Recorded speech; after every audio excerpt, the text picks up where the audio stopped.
Another early morning stream. It's going on, 4:30, 5 a.m. Eastern Air Time. We'll try to get back on the correct schedule Sunday. I've just had a very hectic weekend, and I wanted to get some streaming in no matter what. And today we're going to be playing this Electrostatic Pummeler deck. I thought it was pretty good pre-rotation. I think it might be a little better now, but it could be a little worse because Settle the Wreckage is a heck of a card. But its biggest weakness was mono red, and we've just not saw a lot of mono red in our um, queues lately.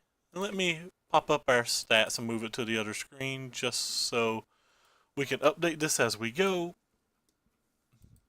But we're going to just go ahead and get into a game.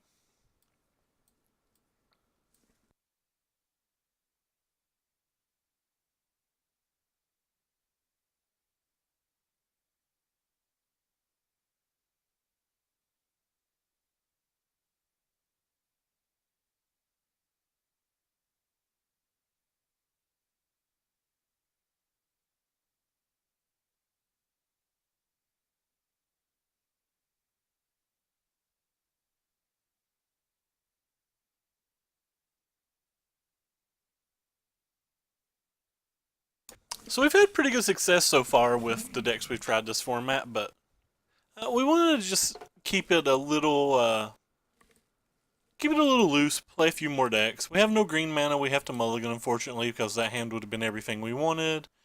This hand clearly has no creatures, so we're going to get a snap mull here. Thank you for the auto host, Chris. We appreciate it, man. And again, we have no creatures, but I'm not willing to mulligan again. It doesn't matter whether we put that on top. It's irrelevant because we're going to go ahead and attune turn one. But yeah. So it's already looking kind of bad. Mulligan to 5, have no creatures, but you do what you have to do.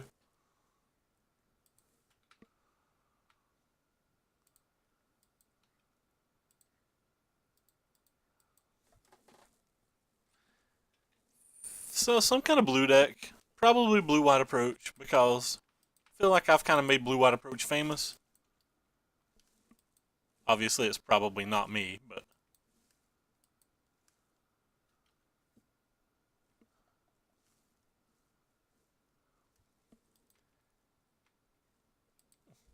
I think it's safe to just go ahead and concede and go to the next game. As we just went past turn 4 and we still haven't even drawn a creature.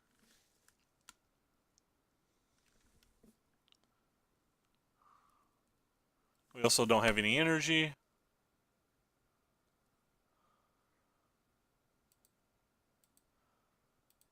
Alright, we're just going to go ahead and go to the next game. We've kind of had enough of that. Kind of had enough of that.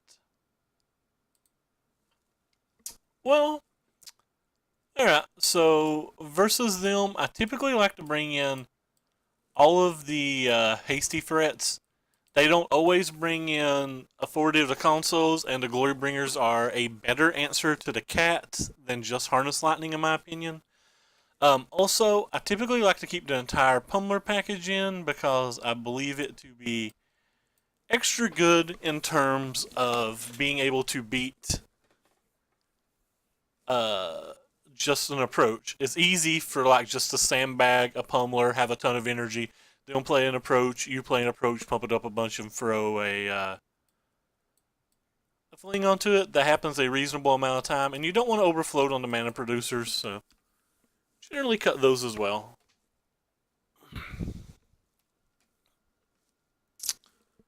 So we'll play first.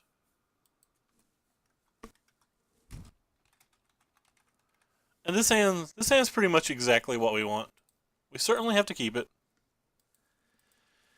We have our hardest hitting threat early. We have a nice little haste threat to play after that, in case they don't have a censor. Some of the builds have been cutting censor, but these two cards kill exceptionally fast. So red green. We just have to hit the extra land for that.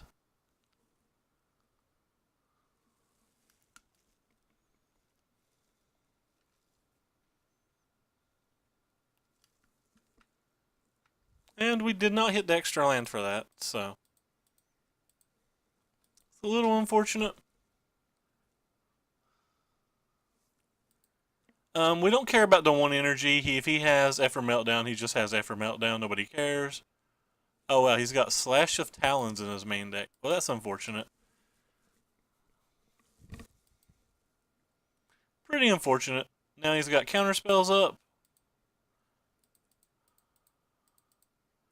And we're really far behind. But we've just had unplayable draws pretty much non-stop so far.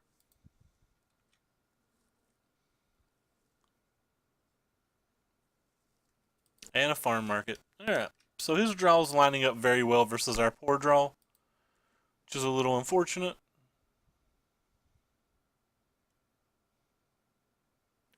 We do kind of have our combo in play though, so as long as we get to lands, like we just got to get a bunch of lands, and this will beat a Fumigate and beat most of what they can do. They don't really have very many answers to this stuff, but we have to draw the lands. If we don't draw the lands, we obviously have no chance. It's not rocket science to understand that. Alright, well, just not get to play Magic either game, I guess. Whatever. Some mornings it's like this. Make him play the Fumigate at least.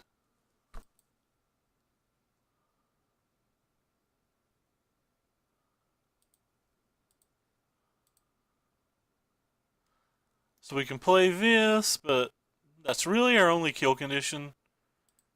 Still fine to get it in play, I guess.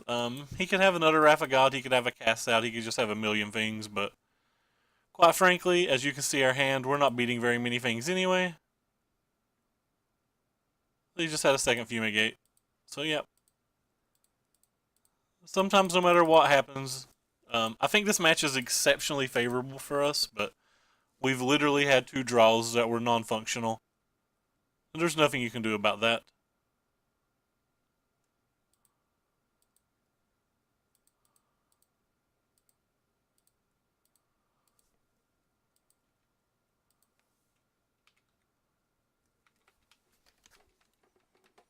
If he just has, if he has double Fumigate, double removal spell, and double approach in his top 17 cards with no search, I mean, really, are we ever expected to beat that? Is it even fair to ask us to beat that? Alright, so we'll bash.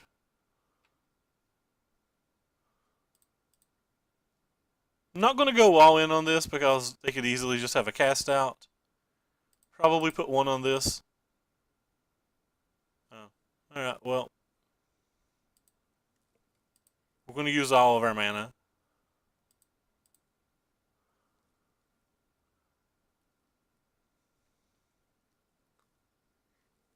Alright.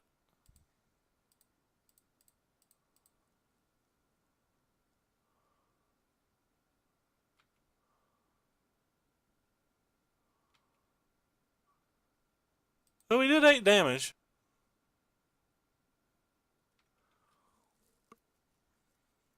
Now the question is, do we think they have a counterspell?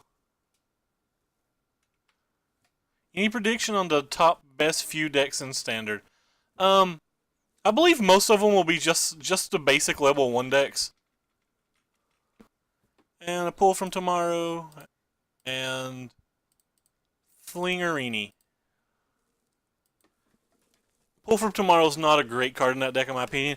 I'm not a very intelligent person. I want to get that out of the way. So, like, I can rarely see past the level 1 decks. I think the top few decks in Standard, as we currently speak, is going to be Mono Red, Teamer, and Blue White Approach. Probably not in that order. It's probably going to be, if I was putting them in order, it's probably Teamer, then Mono Red, then Blue White Approach. Now, that being said, there is an Open this weekend, and there's a Worlds next weekend, so the meta is going to be changing very quickly. I believe the blue-black creature control deck that Gabriel Nassif was playing is very good. I don't know if he's figured out the correct 75, but like Hostage Taker is an incredibly powerful card, and there's going to be some Hostage Taker Scarab God deck that's tier 1. I don't know if it's going to be a tap out control deck or a counterspell deck, but it's going to be absurdly good. But yeah, I believe I'm the type of person that believes we're just going to be in the level 1 thing. We've also won about 68% of a black white tokens deck, and it feels like we're or 66% rather. It feels like we're making a lot of progress tuning that list. The dinosaur decks seem like they're reasonable. Alright, so this hand is trash, but he mulliganed, and we have 3 lands, so I think it's worth keeping. There's only 21 lands in the deck, so the odds of us hitting a bunch more lands is pretty low.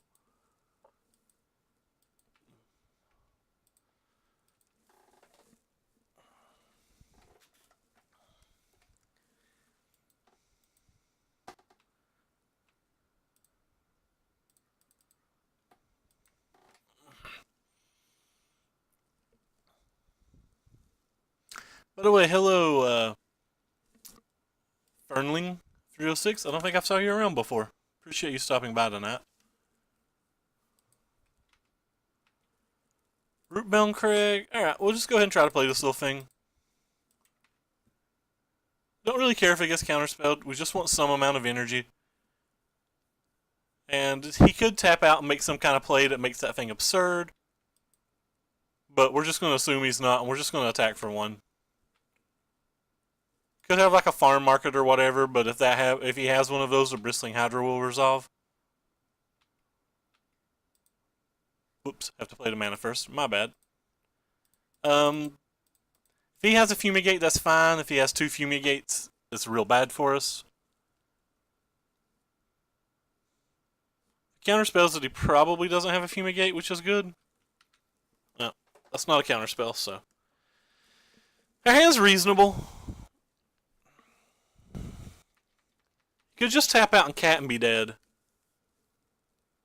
Like, that's the thing his deck can do. Could be Settle to Wreckage as well. Alright, well, we'll just attack.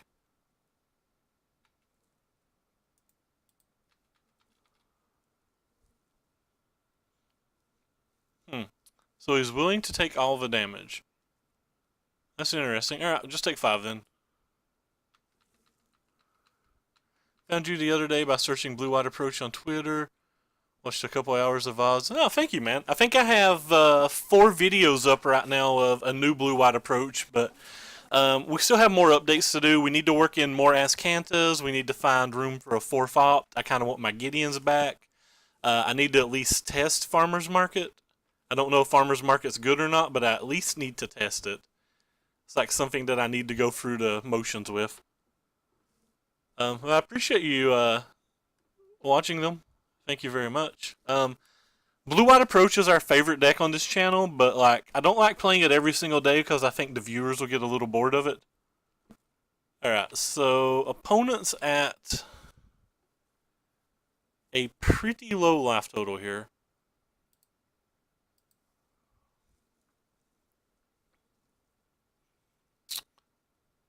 Could have a cast out. He's dead if he plays the approach itself, so I think we just attack and see what happens. It could be Settled to Wreckage or anything. If it's Settled to Wreckage, we just get to follow it back up with another Bristling Hydra.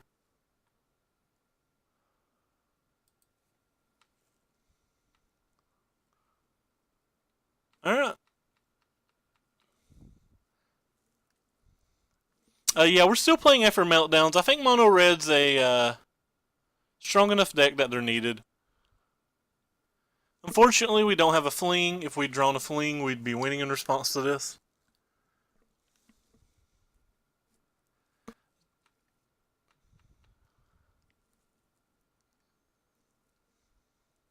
Alright, well, he needs something. Approach itself isn't good enough. Gotta assume at some point he's just gonna draw Settled to Wreckage, right?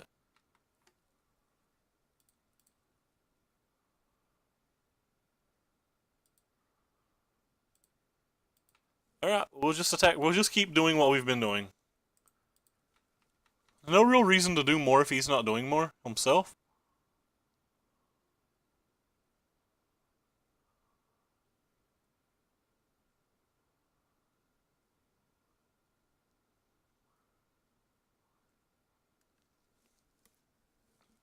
And we have a lot of play into this turn.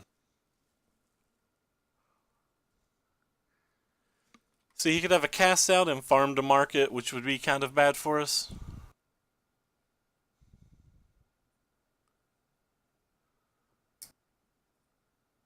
Settled wreckage, that's fine.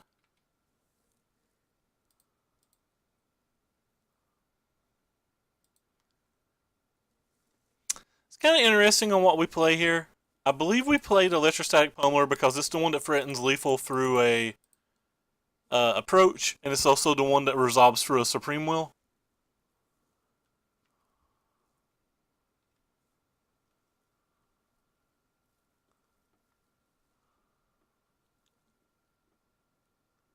That's fine. We don't care about that.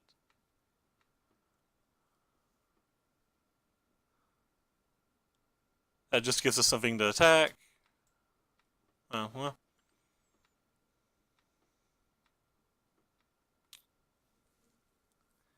Alright, well. Try to resolve this. Unfortunately, it's pretty hard for us just to attack with the Electrostatic Pummeler when we know that he plays farm to markets. We want to be able to attack with 2 lethal threats, so.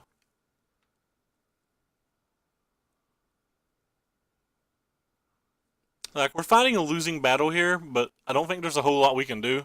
We just have to hope he doesn't draw another Settled Wreckage or another Fumigate.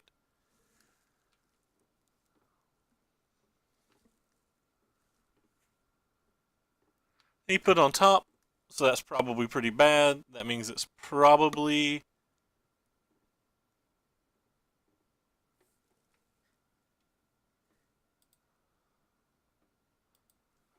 The fact that he puts on top means it's probably like a Fumigate or a Wreckage or something.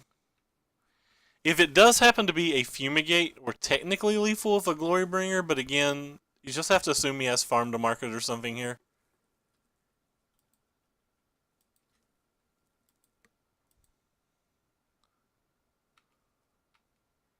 And 1 turn shy, but there's 2 more Electrostatic Pummelers in our deck. So who knows? Maybe we'll get there.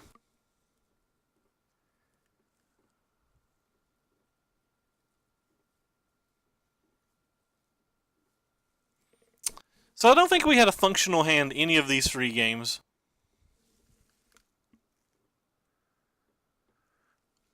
This hand was almost functionable.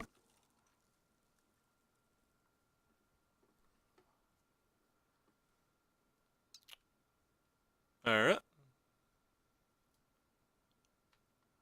Left. Alright, well, there's a card.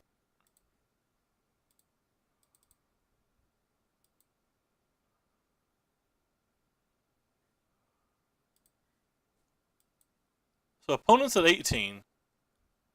We can activate it 5 times, so we can turn it to 2, to 4, to 8, to 16, to 32. Alright, well that seems like our best plan. If he's got a negate for the fleeing, he wins. Whatever. We're not that worried about it.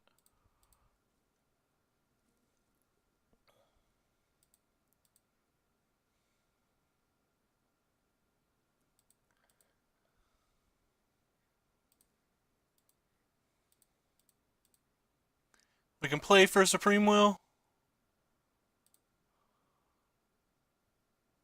Alright, well, that's the one beautiful thing about Electrostatic Pummeler. It can steal this game pretty easily.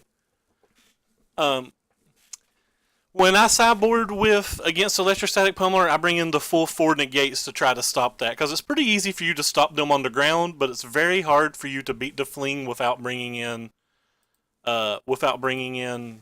your own negates to handle the fling.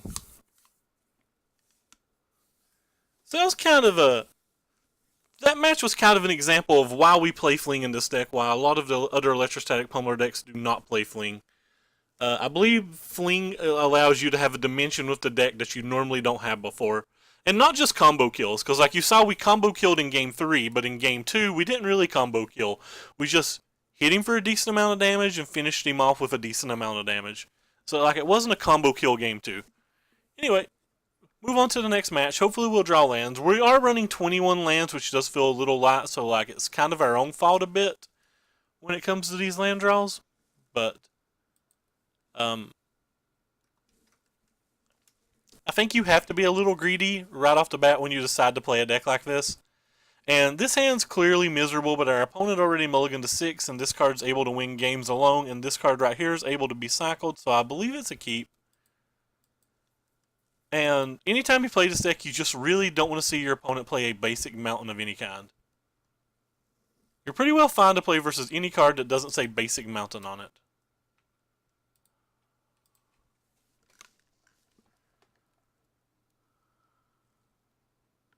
And we're paired versus another island right off the bat. So we've gone 18-2 on stream with Blue White Approach, and we've streamed 31 videos with it before Ixalan came out. We've been all about this Blue White Approach deck. We find it to be very, very good. Some of the builds right now are currently not playing Censor, so it's always better just to play your threat. By trying to play around Censor, all you do is give them a chance to have Supreme Will anyway. It's not like playing around Censor lets you win or like gives you any margin. Like they might not have it, and you just give them a chance to draw 4 more counter spells. So we'll go ahead and lead with a land here and attack, and we'll see if he has Farm to Market. If he has Effort Meltdown, he probably should have already used it, but we'll just see what he's got.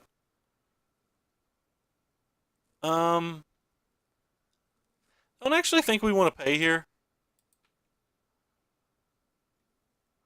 I assume it's just too likely that he can have a card like Farm to Market. Sure. Go ahead and try to resolve this card. He could untap and have a Cast Out or untap and have Gideon, but I'd still rather just have it in play. It being in play represents a lot of damage on the following turn.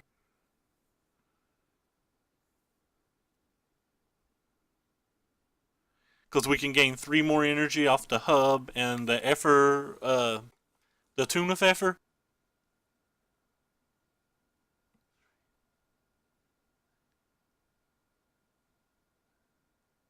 So we can technically present 18 damage this next turn, but let's just see what he has. So it's a Cast Out. It's a good time to play a Cast Out. Again, not a lot of these decks play Cast Out and stuff anymore, so I think it's always better just to put the things on the table and see what happens.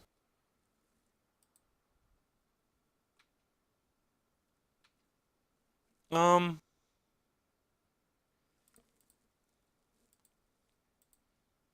going to cycle first. We might not use the Tune at all this turn just to get a double cycle in. Yeah, we're just going to double cycle. It happens. Like we knew that was a risk when we put it into play, but like if we don't put it into play, there's the risk that he just has a counter spell, so and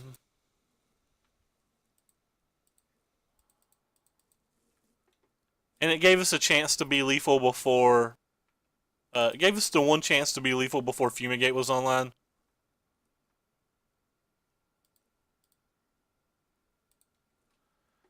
Well, we've drawn a handful of our reactive spells, so we're like kind of drawing the wrong half of our deck. Hey, J-Bone Capone, what are you into today, man? Hope you're having a wonderful, wonderful day. And hello, the Chadex, or X the Chadex. I don't think I've saw you around before. I just try to mix it up a little bit. I try to keep it entertaining for people. I really don't know where I want to go with the token deck either. Like, it needs some changes, and I've not quite decided what they are yet. Search for Azcanto. That card is a big game. This could very well be the best rare in this, or Hostage Taker's probably the best rare in Ixalan. I'm not exactly sure which is better, but one of them probably is. Alright, still drawing the wrong end of the deck. We've had access to 7 lands and 16 cards, which is never what you want when you're playing a 21 land deck.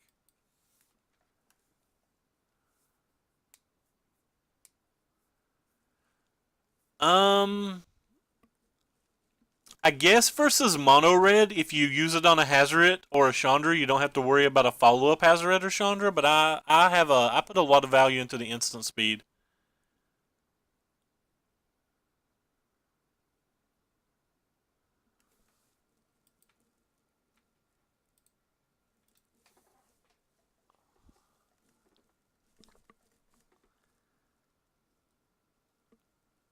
Yeah, well, we're still just rocking and rolling the flans here. Opponent's getting to do opponent's thing. He's having a lot of fun. Congratulations, opponent.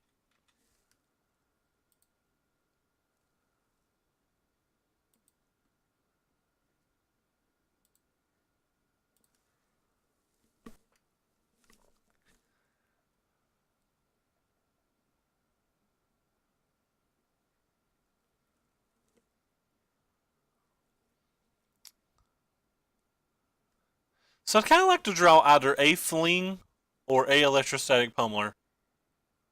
That way we have a chance to kill in response in a little while. Well, that's not either of those things. Yeah, that automatically flips. That's a pretty neat combo, but like, what are you going to use the Mana with the Growing Rats on?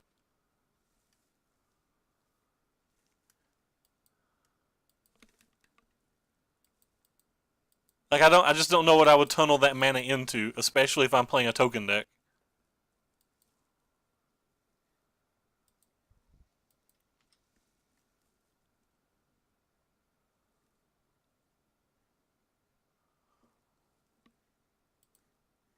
Go ahead and mark these off. But it is sweet that it does that. I like Ceram's Expertise. Ceram's Expertise is a quality card. Oh, you found an approach now. Sup, Dumbo? Man, you're not supposed to log off yet. I was supposed to watch you golf when I was done. Driven in Despair is an interesting idea. So is Ronus. I don't actually know what Master Tinker is the one that pumps things, right? Alright, so we're pretty well dead now. We drew two creatures, in 20 how many ever turns this is? Was this like turn 9 or whatever? In 20 cards we found two creatures. Driven to Despair I've been seeing pop up a lot in teamer decks. Like that card seems pretty nice. I am a fan. Alright, so if he doesn't have a second approach, technically we could still get a runner win.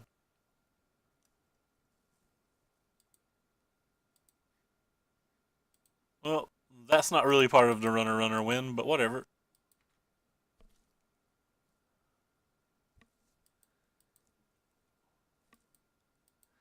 I guess it's technically 28 damage with a fling if he had the literal nothing.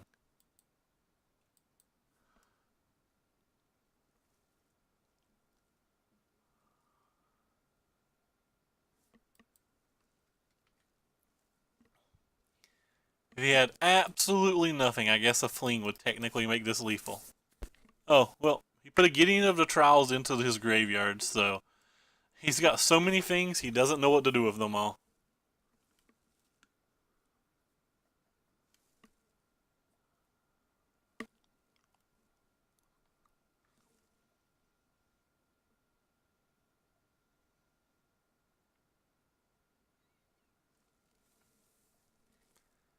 Is this farm to market at?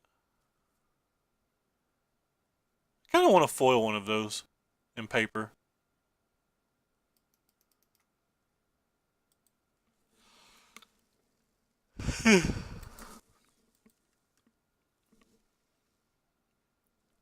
Okay, well that doesn't kill me. I guess you have a fumigate too, Van, or you have something. You didn't just do that.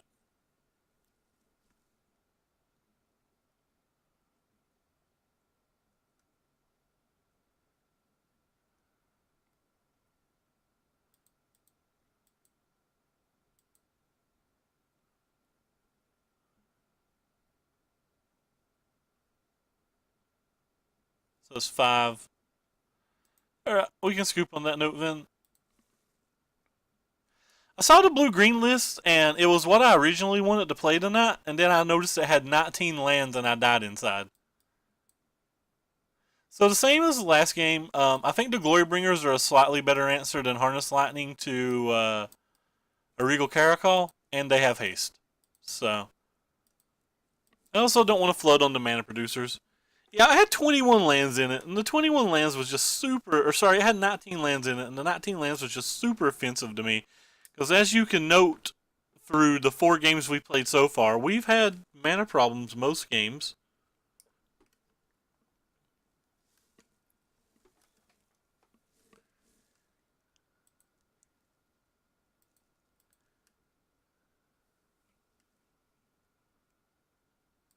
$2.4. Maybe I should sell the ones I have.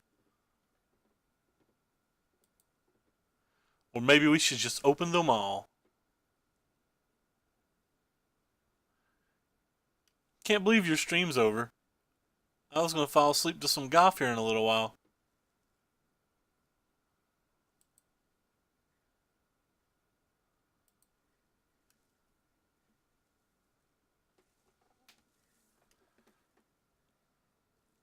Hopefully we don't just play versus blue-white approach every round. That would be kind of an uninteresting stream.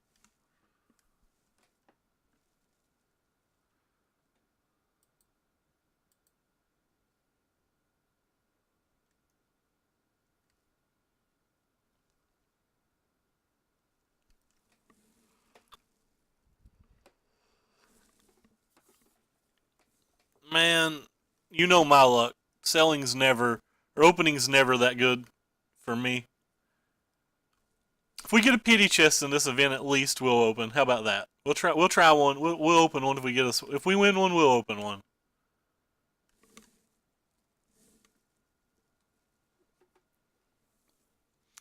So our opponent's taking the full 3 minutes to sideboard.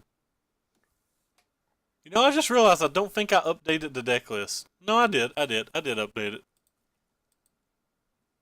Alright, so this hand's a keep, I believe. We only have 2 lands, but we have 2 of our very powerful early threats.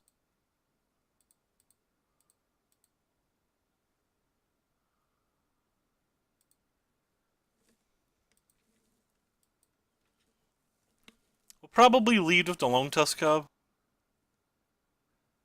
I have not checked my email or anything yet today. I don't care about my life total. I haven't even tried to check my email today. I've been gone most of the day. As soon as I come home, I jumped into League of Legends, and as soon as my duo partner logged offline, we went straight into this stream.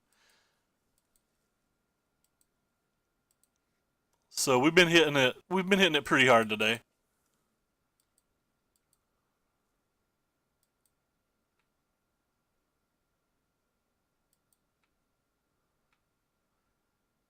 So he could easily have Effer Meltdown here.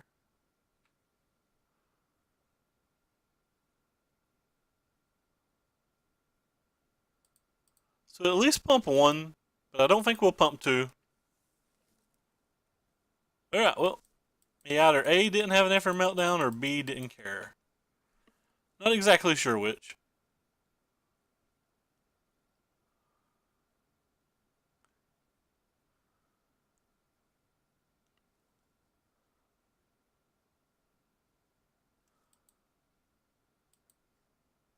Well, that's a card. Alright, so let's go ahead and play the instant speed one on this. See if he has a negate or something.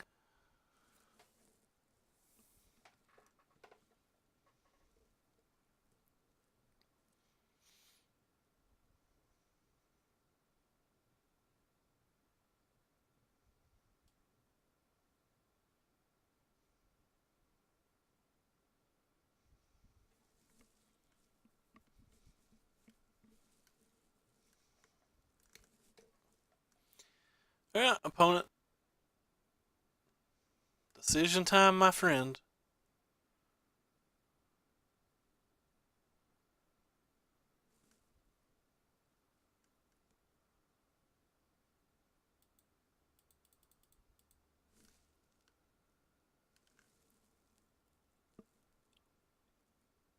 Well, I'm assuming if he's thinking this long, he actually has a counterspell.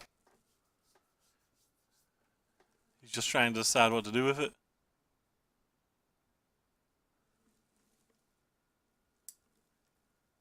So what do we got going on here? Alright, so he does have a counterspell. That's fine. Go ahead and give this +4/+0.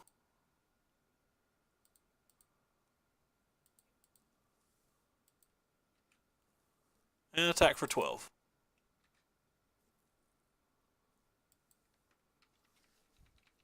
So now we're lethal with a fling. Even if he has Cast Out, we're lethal. Even if he has Gideon, we're lethal. If he has Farmer's Market, we're lethal. If he has Settle to Wreckage, we're lethal. The fling just really gives you a dimension of this deck that you normally don't have. Hey, Dumbero, welcome back. Our friend. Alright, well, we'll just attack with both.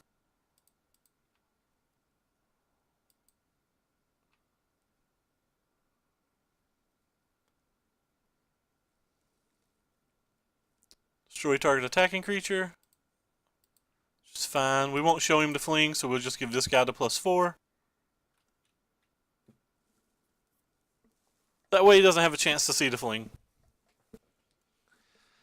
Again, not all the versions play fling, so just hide that tiny little bit of information. He missed his land drop 4, but I don't think he had an out there anyway. What was 10 minutes delayed, man? What are you talking about? I'm not delaying that bad, am I? I'm not dropping frames or anything.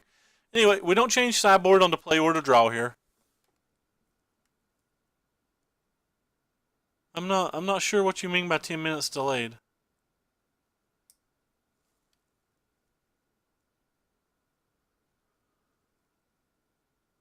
I just assumed you'd left and came back.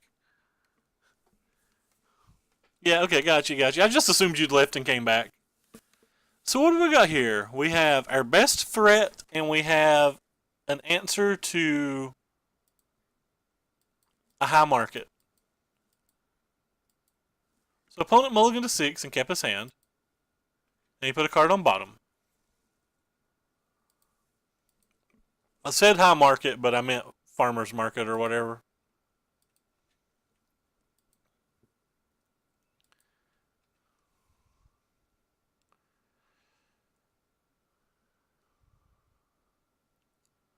I like how used to I would have to hold this in case I drew game trail, but now it's correct just to play it.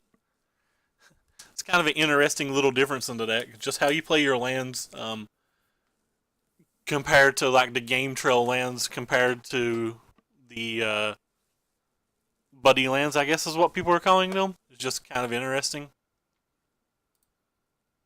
And show him that land. We may draw a second one next turn or whatever.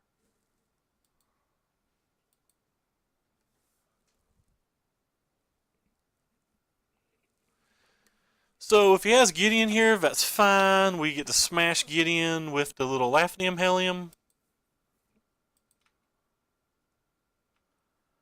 Then we have to try to avoid Settle to Wreckage.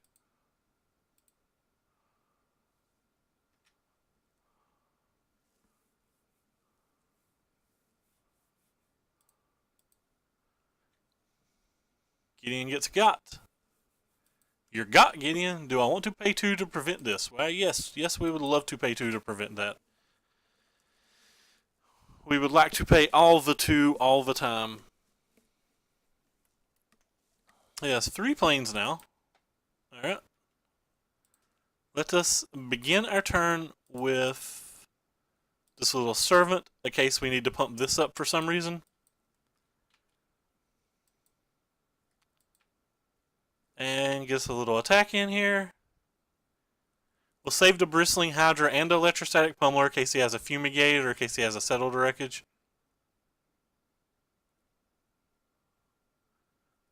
Yes, we could have played this differently and not played this and have a Bristling Hydra post-combat. But the odds of him having a Settle to Wreckage isn't particularly high. It actually probably was a better player. Or play. I was just playing too fast. The more I think about it, the more I think this attack was bad.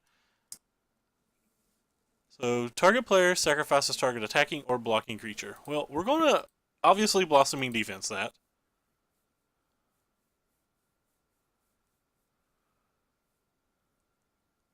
Not sure whether we want to use this counter or not.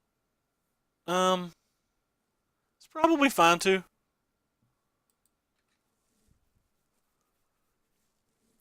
He very likely has a Fumigate, so it's probably fine to get the extra point of damage in. It could have been bad if he had Razor Talon. Yeah, I probably could have played around Razor Talon. Yeah, I don't like how I played this turn at all. I played this turn fast and loose.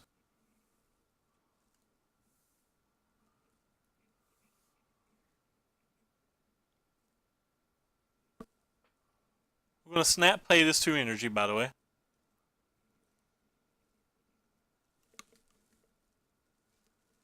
Yeah, I'm not playing great. It's fine. We will survive. Maybe.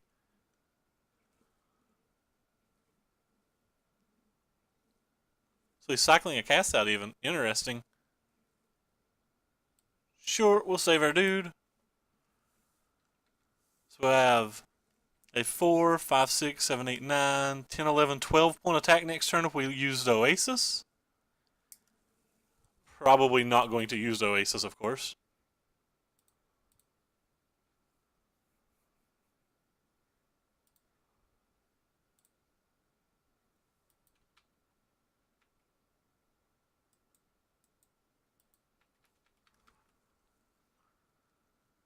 So let's see what he uses here to figure out what we're going to do. So 4, 5, 6, 7, 8, and 9.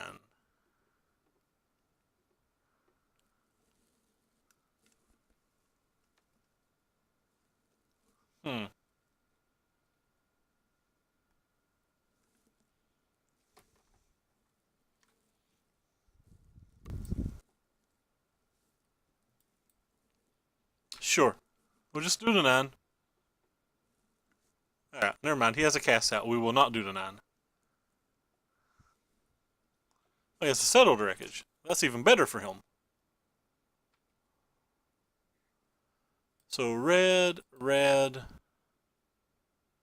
and green.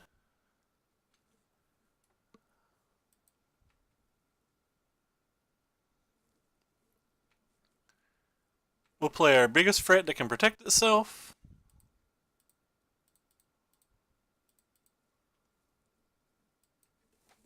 We can't present lethal next turn, unfortunately. Actually, I guess we can if we draw an untapped land.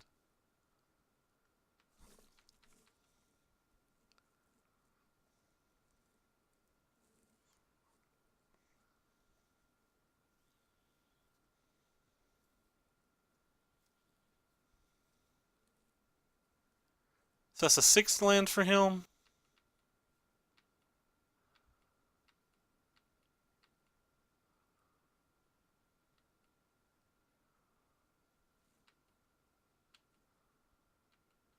Alright, well, that's kind of an interesting one.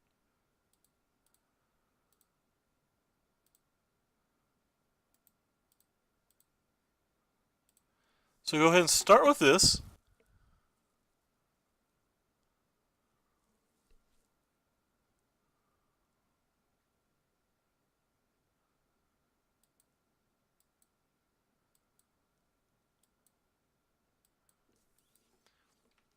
Will attack for 8 instead of playing the Electrostatic Pummeler. The Electrostatic Pummeler only represents 1 extra point of damage.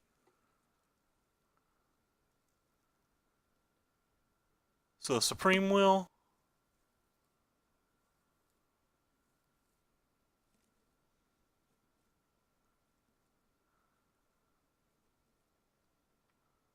Let's see what he gets here.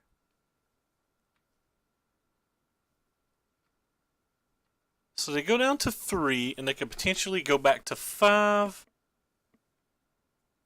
I think it's fine to just go ahead and play the Pummeler.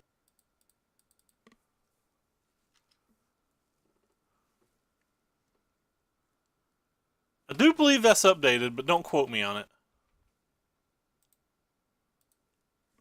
Double checking. Yep, it's updated. So he didn't have a Fumigate last turn, but he did get to see 5 additional cards.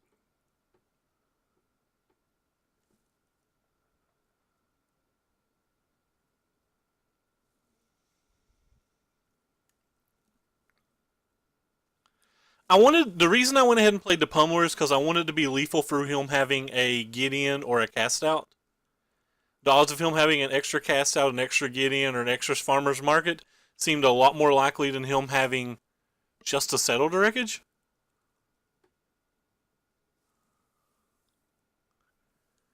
So he's not conceding. That's kind of interesting. It'd be really nice to draw a fling. That's not a fling. Alright, well.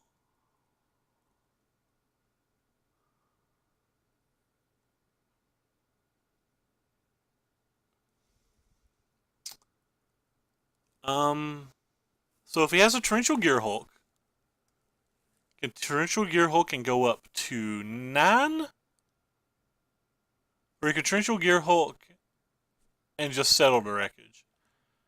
So, Torrential Gearhulk's pretty good versus us no matter what.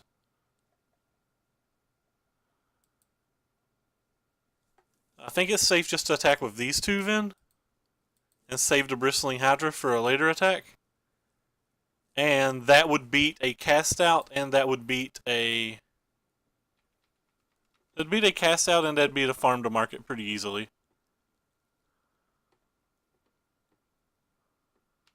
Oh, he just doesn't have anything? He's gotta have something, right? He just like didn't make this play of not having anything, right? Yeah, he drew another... Okay, so he's got one card in hand. He could potentially go up to 10 if he has the one thing. So we'll just pass. Our Bristling Hydra's lethal next turn through 10 damage.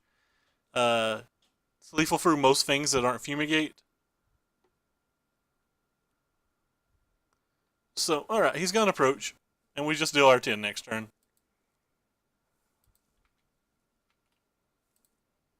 Let's go ahead and give him...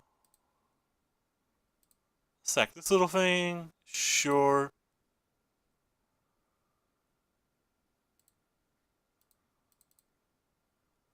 That's 11. And we beat another approach player.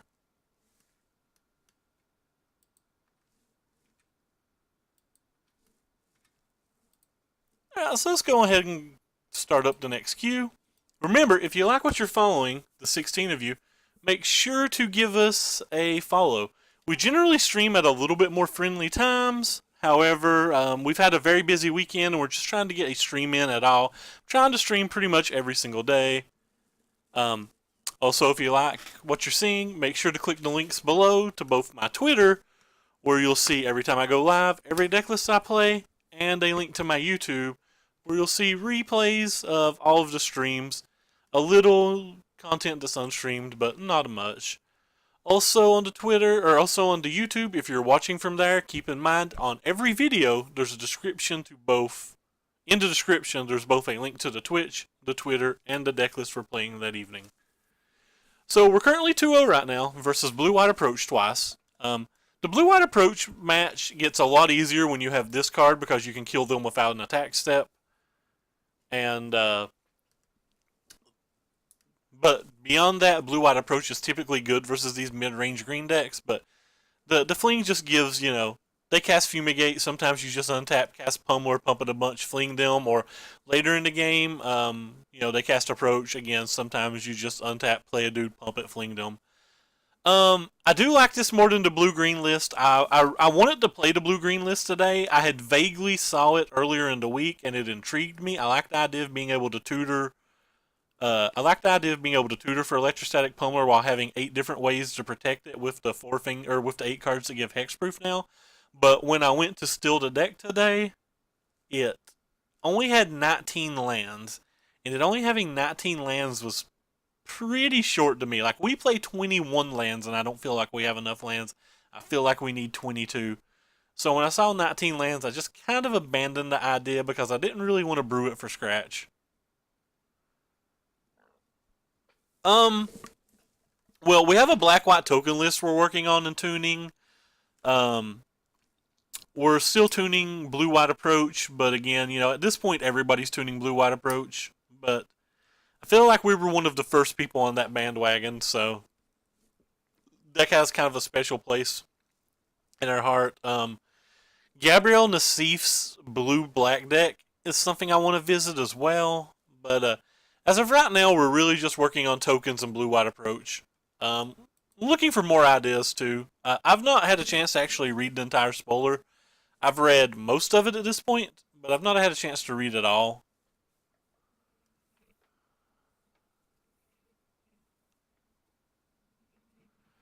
Oh, I would like to see that list, especially if it has, like I said, the list looked cool. It looked interesting. And it looked powerful. It was just the land count that the land count is the only reason we're currently not playing it. Oh, that's your blue black deck? I didn't know that. Alright, so we're versus another mid-range green deck of some kind. Maybe a black green, maybe something, but anything that's got a tune in, it's always going to be a mid-range green deck. Not exactly a mid-range green deck, but a mid-range-ish. I like using that word ish. So he could be Sultai or he could just be black green.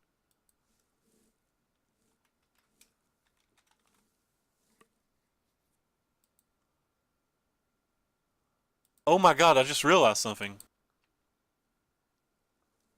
I just realized there was a PTQ today, and oh no, he's not playing a control list anymore. He's not playing a counterspell list. He's playing a tap out creature list.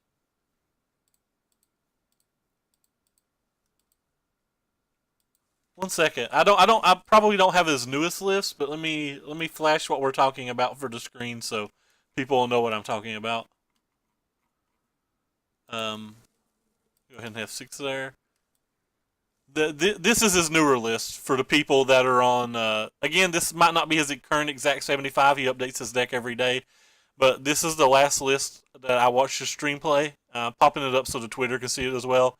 Just like a Scarab God creature control deck, which seems really good. Hostage Taker and Gante seem extremely powerful with Scarab God. Alright, so we have an Everspear Harvester here. So it is Sultai energy. We really want to draw a land. You know what this isn't, guys? This isn't a land. Alright, so if that's not a land, what do we want to do?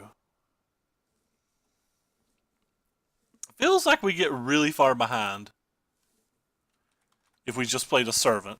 But it feels like we need our land very badly. So I think we're just going to play the Servant here and attack for 2. It seemed the build I showed you did not have Lost Legacy, so like I'm pretty sure if they don't have Lost Legacy, they just can't beat us. But I assume now that Blue White Approach is proven to be a formidable deck that he'll put Lost Legacy in it. So like that's not something I would assume to see going forward. I would assume to have a harder match with it because of that. So we have a pretty strong hand. Could have Harness Lightninged his Glint as well. Not super worried about Daronis.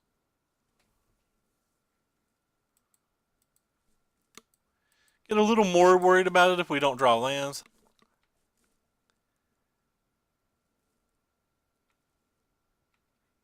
Well, there's a land. So go ahead and tap this for green and this for colorless, I guess. Is that the best way to do that? Yeah. Play this one.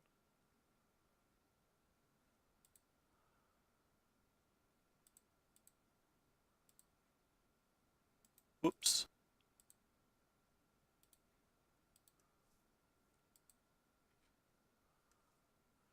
So we fell very far behind very quickly this game. We have some underground blockers now, but he's going to be able to start attacking with that Harvester and pumping that Harvester if he wants, which is going to be a real problem. Hopefully we'll catch him with his pants down one turn and get this little Harness Lightning through. That'll be nice.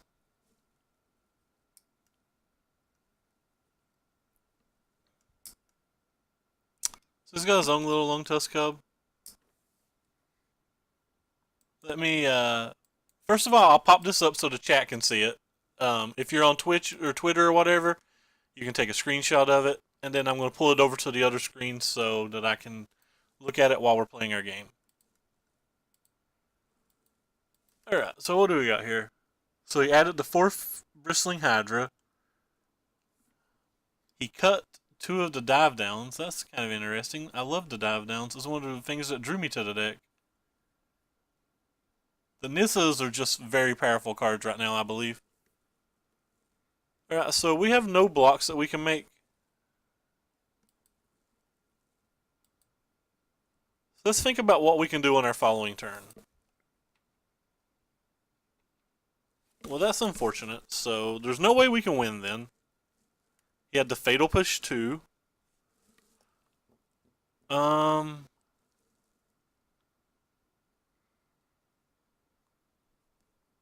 we just dead if we play the one thing?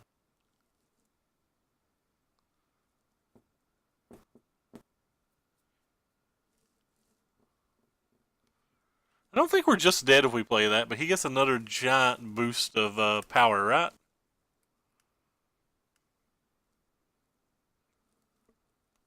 We may have to make a poor block. We're not beating what's on board though.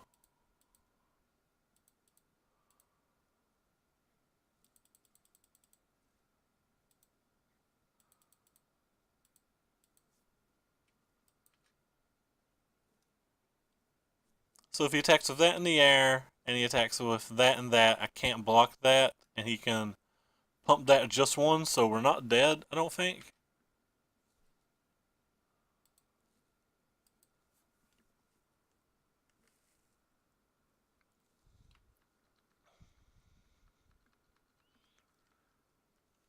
That's fair. It does do those things. Wow, I started dropping frames like crazy when I opened up that MTGO site. I apologize, guys, if the stream's stuttering or anything.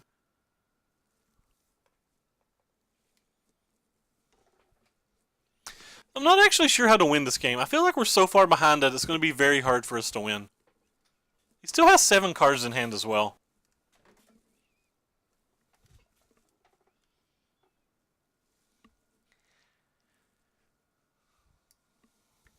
Sure.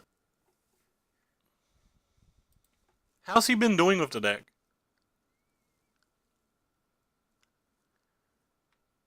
So this lets him attack with the Ronus as well, if he chooses to. So it just takes 7 like that. And he gains 5 life to 20.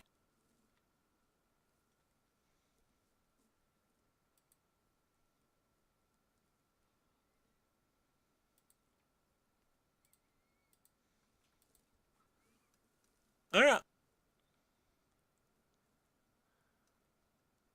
So what can we do? We can do 4, 5, 6, 7, 8, 9. That doesn't seem very good, does it? So what can we do again? We can do 4, 7, 8, 9, 10.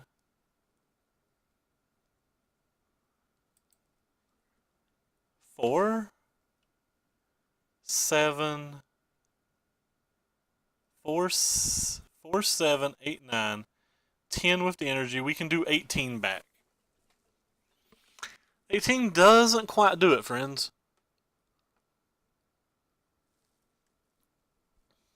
Interesting then.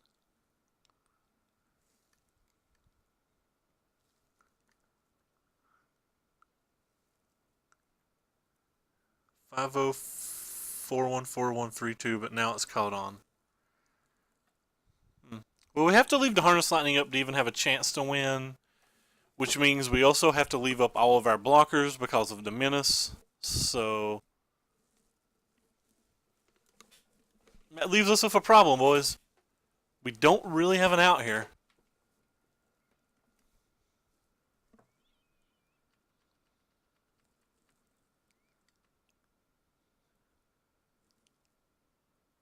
I think the most damage we could do is 19, but maybe I was overlooking something. So that guy could have been 4, 5, 6, 7, 8, 9, 10, 11. I think we could only do 19.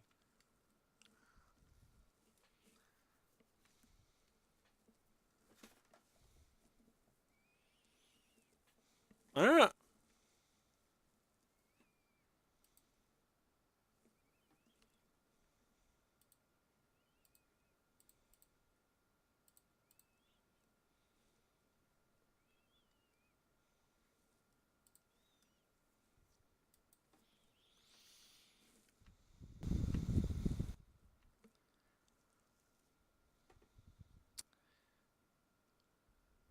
It's getting worse and worse for... Oh, okay. Well, that's just game.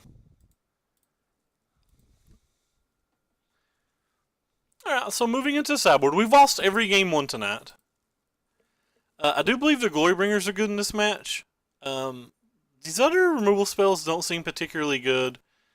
They're fine versus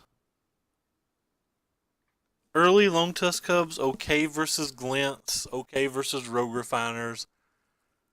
They're not good versus Ronus, not good versus Everspear Harvester. Greenbelt Rampagers, roughly in the same regard. For the most part, I don't think we need a lot of extra help versus them, though. I feel kind of like we're already favored, so we'll just cut a few of the mana producers so we'll have a little better draws in the late game. Could actually be a larger than life as well. But what do we got here? Alright, this hand's perfectly reasonable.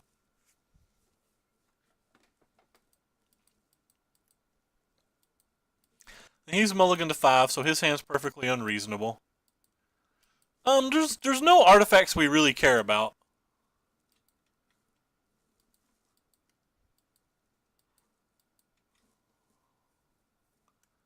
So he led with a black mana. Let's see whether he plays in a tune or not. He did not play in a tune. So we can lead with our better creature, which I think's always right to lead with. Even if he has the removal spell, that's fine. If he doesn't have the removal spell, it's the better attacker. It's the one that can actually like attack through whatever his 2-drop is. If he has a 2-drop, that is. Yep, so it's a Winding Constrictor. We can attack through that pretty easily. That is also the best card he can play, though. Alright. So let's be greedy and just go for the Pummeler early kill.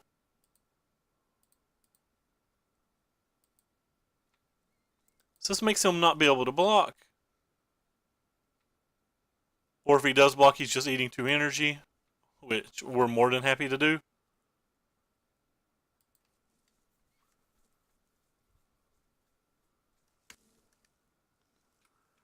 And no energy blocky for him. So let's see what he has going on here. The best play is probably Walking Ballista. No Walking Ballista. Or he's going to play it post-combat, I'm not sure. Could have Negate as well. Or even just a Fatal Push or something. Alright, well, that's kind of interesting. So, what do we have to worry about now? Guess we can just attack with this thing again. Let's see what happens. No, don't think we need to go for it. I think he has to tap out before we have to tap out. So he gets 2 energy if he has a Fatal Push, but we get to keep our Pummeler. Oh. Well, I don't know what he's doing. Does he have Wrath of Gods in his deck? What's his plan then? I'm confused. I don't know what's going on there. Alright, we'll just play this thing then. If he's got Bantu's Reckoning or something, we're just got... That's fine.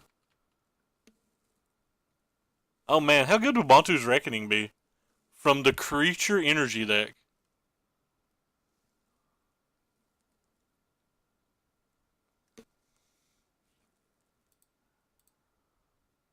Alright. Not really things that we expected to see from the creature energy deck when this kills nearly every creature in their deck. But it works. And a nice little Rogue Refiner here.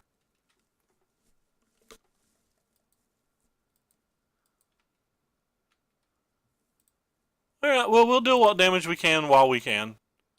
There's no guarantee that this will do damage again the rest of the game because of the fact that Fatal Push is so good versus us.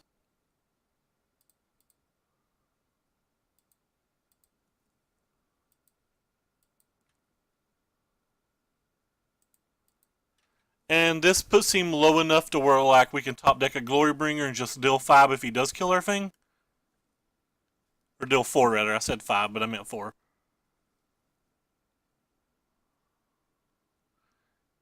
Alright, well that's not a Gante at least. Could have tapped our mana a little bit differently, but like, if he's got a removal spell, he has to play around it anyway. Or he doesn't play around it anyway, rather, is what I was trying to say. Alright, well, we just keep attacking and hope to draw less lands. Like, he doesn't have the luxury to play around it if we did have it.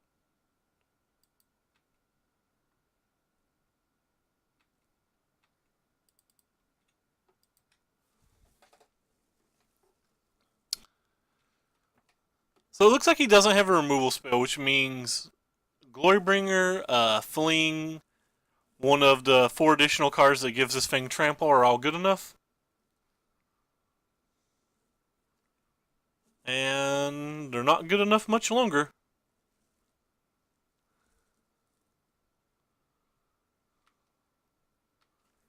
Alright.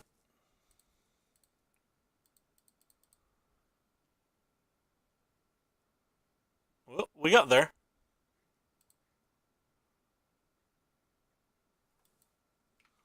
Yeah, well, let's just attack for a lot, friends.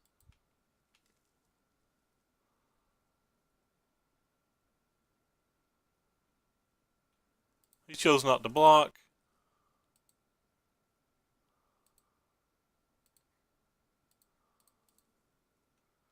Plus 4 plus trample, so more than enough. Alright, so we won this game. He mulliganed to 5 and it was a pretty close game, so let's look at the sideboard. I like how I'm slurring my speech real bad. You'd think I went and got crunk at Friday Night Magic, but I didn't.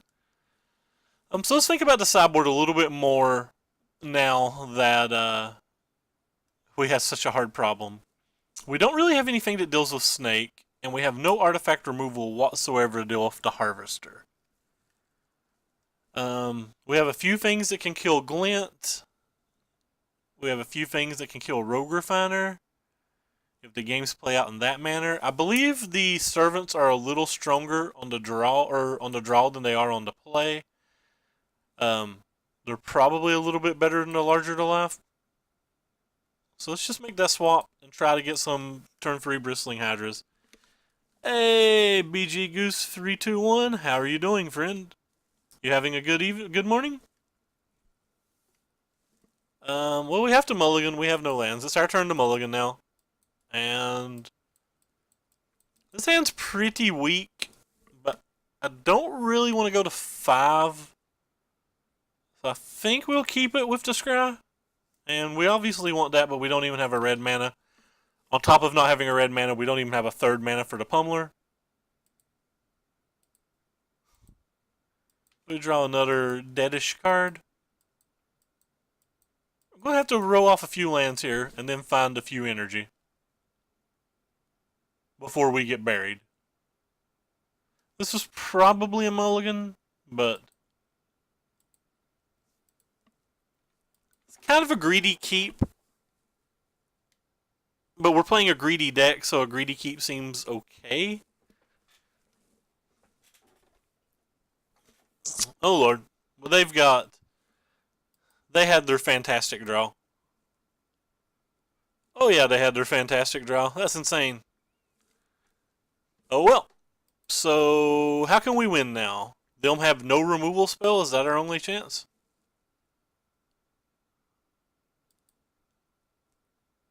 So our only chance is probably them have no removal spell and us draw an untapped red source.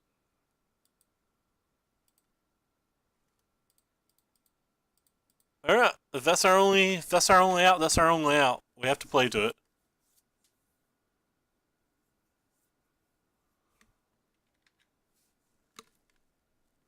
And he would even have to make a bad block for that to work. Like if he just leaves the Winding Constrictor or whatever he plays next turn untapped, like that doesn't even work. Could just be dead. 1, 2, 3, 4, 5, 6. No, we're not dead. 12, 14. It's 14 damage. Alright. GG.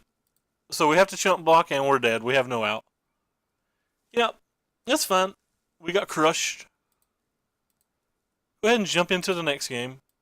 It was a greedy keep by me, but I actually don't think there's a keep in my entire deck that beats that draw on the draw, or beats that hand on the draw.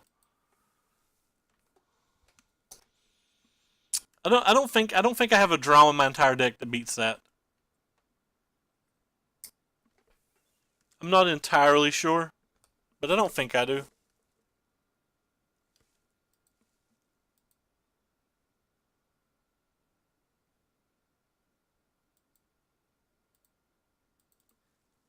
Alright, so we get into the next match. We won the dice roll this time. That's a new experience on the net. And we get another subpar hand. I think we have to mulligan it. We just don't have action. I think this hand's actually considerably better. The Brawler's a better threat, and we get to cycle this. But this hand's pretty bad, too. Alright, well, we'll keep that thing on top.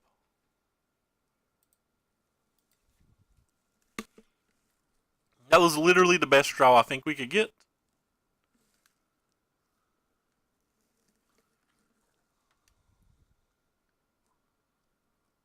It's also going to be our turn 1 play. Alright, so some kind of blue-black deck. I said turn 1 play, but I meant our first play of the game.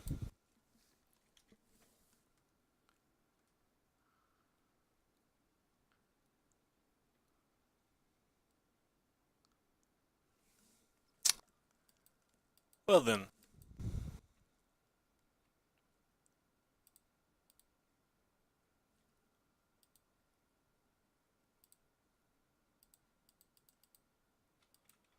Alright, well that's all we got.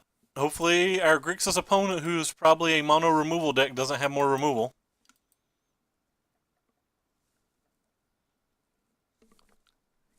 Because if he does, ooh boy, we in trouble.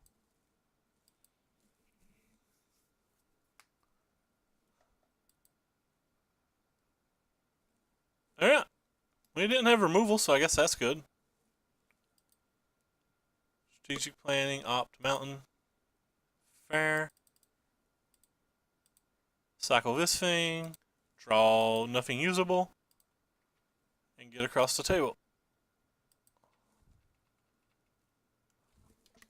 We have a Harness Lightning, so we can deal with the first thing he plays.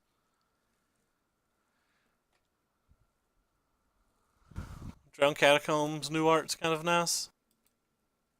We play 21 land decks, by the way, so that we don't draw this many lands. That is the point of us playing 21 land decks.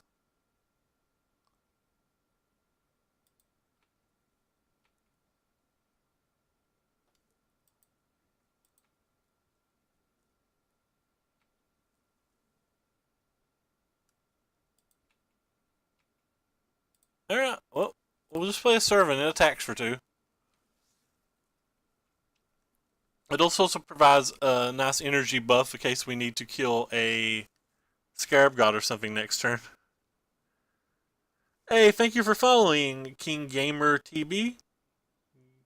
Gamery TB? King Gamery TB. That sounds right. Sounds like I am the smartest, and I can pronounce all of the names. Goodbye, little servant of Conduit. We will miss you.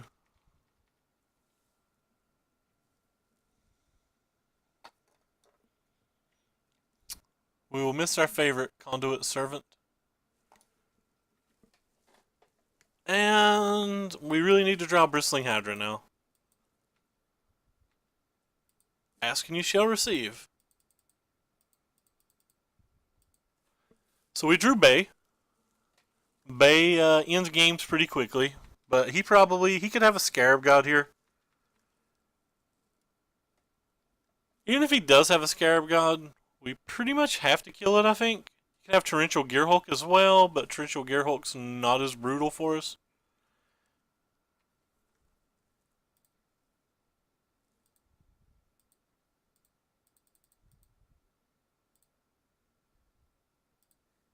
Try to attack him for 7.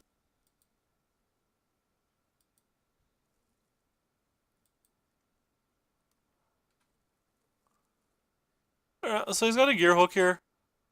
Which is pretty unfortunate because we don't have a lot of energy left over. And by a lot, I mean he'll be able to kill Bristling Hydra now. It's actually going to disallow my Oasis trigger.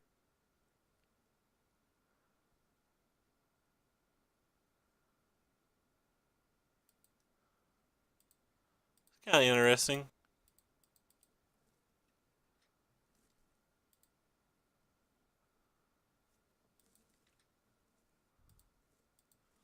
Yeah, well, we get him to 8.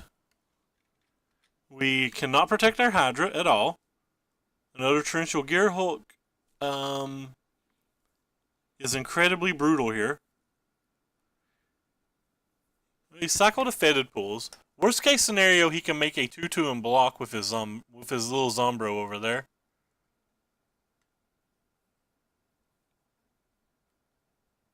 So that's the worst case scenario. Yeah.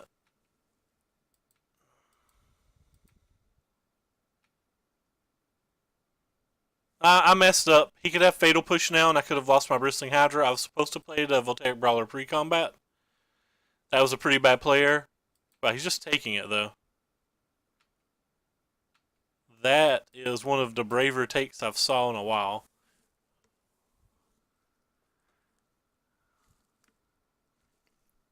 So we now have 2 different lethal threats.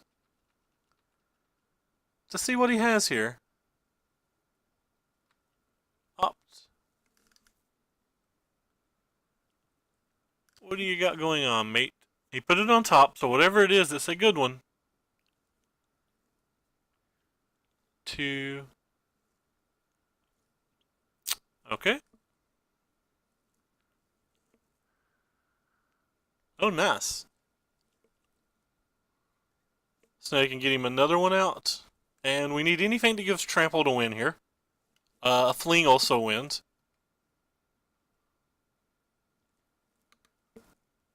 So we have 8 wins in our deck. Gotta be honest, that's not any of our 8 wins. But I do believe it's good enough to go grab a mountain for. I'm actually going to go ahead and use the Oasis on it now.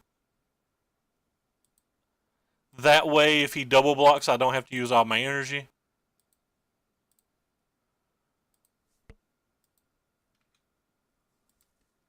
It's kind of a waste of an Oasis, but I believe my energy is more valuable than an Oasis when he's at 4 life.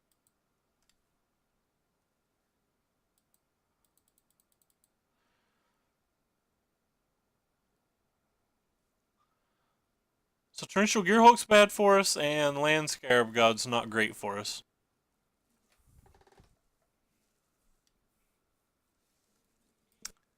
Renegade map doesn't seem like something we care about, and that's very likely what he drew that turn. Yeah, it feels a little bad, but it probably has to be correct.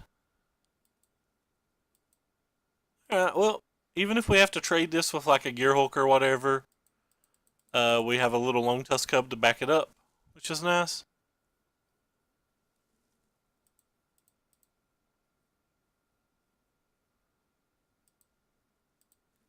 So if this resolves, we have 2 theoretically lethal threats.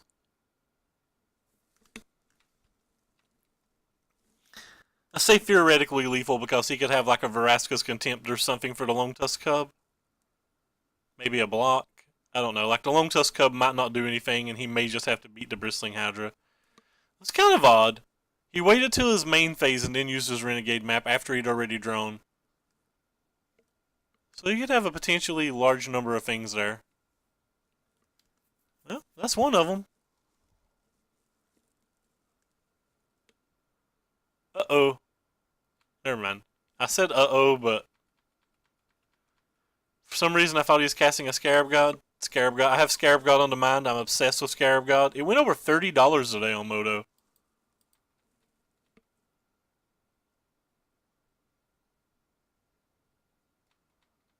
Over 30 on Moto today.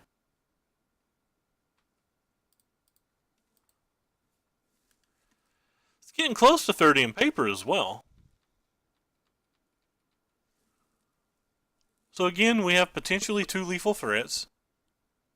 Alright, so he's going to scoop to it so we don't even have to think about how to use the energy or whatever to play around things. That's always nice. Alright, so post board, I think it's generally the same game plan. You generally bring in all these little haste threats versus all of those little control-y decks. The Harness Lightnings don't seem particularly good, but it is nice to have something that can beat a Torrential Gearhulk that comes down. For the most part, I like to take out cards like Servant of Conduit. I think they're a little bit slow. And I like to take out all the larger than lifes. Used to, I would be bringing in more cards here, but since I don't have more cards, we're just going to leave the Servant of Conduit in.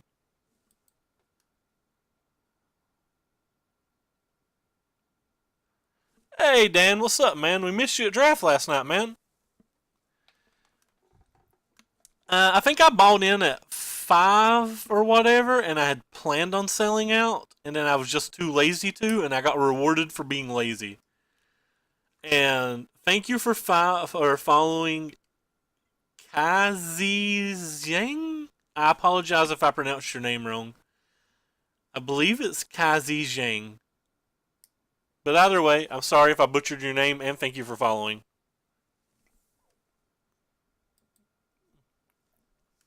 Rob drafted red green dinosaurs. Who could have ever guessed that, Dan? We'll keep. This hand's fine. We have a couple powerful 2-drops, and we have just a lot of power beyond that.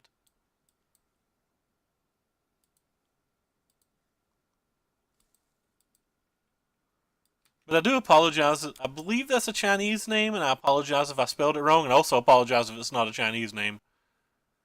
A bit of a redneck. Ooh, that's a powerful one. This card can cause some problems. We did leave our removal spells in, though. He obviously hit like just everything out of his prize packs, too.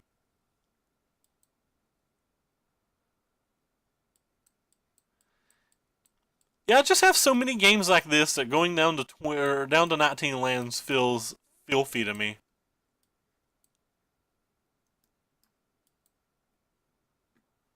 Alright. Oh, we'll try to cast this.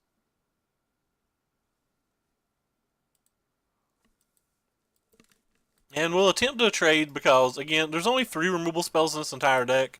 So we have to wade through these at some point. It's very easy for him to have a removal spell and just blow us out of 2 energy, but not really worried about that. Not really worried about this Long Tusk Cub trading with this thing either. Feels like we really need to get this off the board. Alright, well, there you go. I'll just go ahead and use the energy, press F6, and you can make whatever block you want.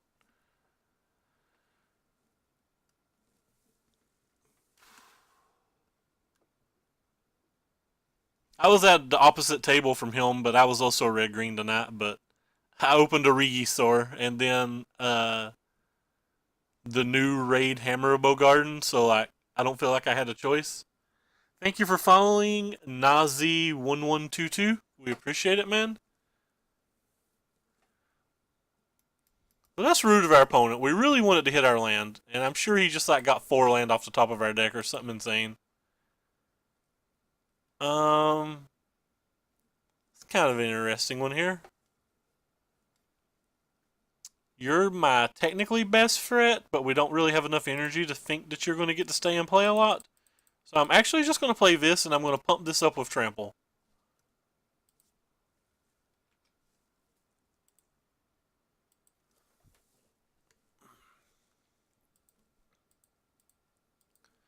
Don't care if he trades with the Death Toucher.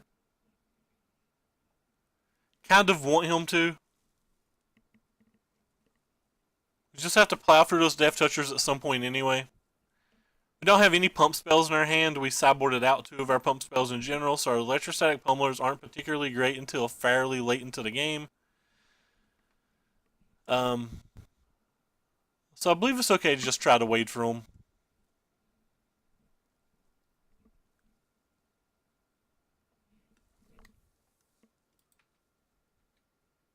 Land? Alright, well. If I hadn't hit a land, I was going to play the Lafnium Helium this turn, but since we played the land, I'm just going to attack with this thing, blow another energy, and then play the Bristling Hydra. At some point, he'll block one of these 4/3s with that Gonti if he doesn't have removal spells.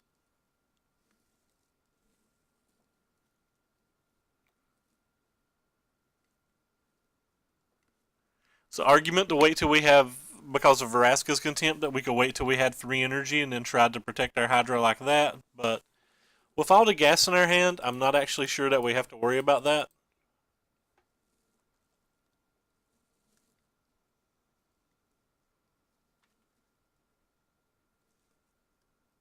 He could have a Linus or Harness Lightning and a Braid. He could have a number of things here.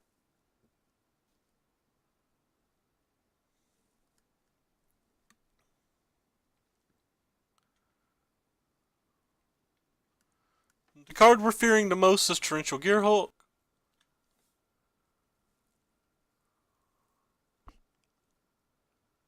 Don't have a reasonable answer to a Gearhulk at the moment.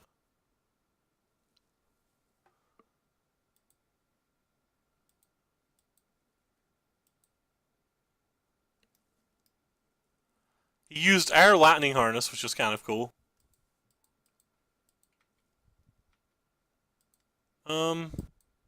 Alright. We attack with you again. At some point you're going to block. I just know it. It looks like he chose this turn to block.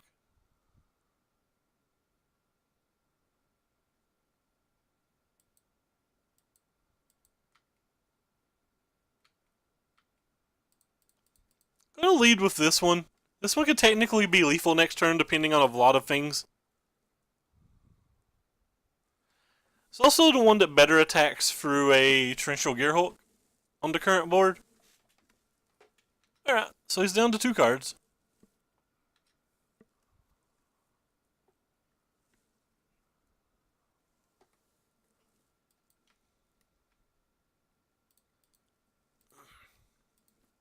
Try to play a Lone Tusk Cub. We still have Harness Lightning up that can kill a Torrential Gearhulk.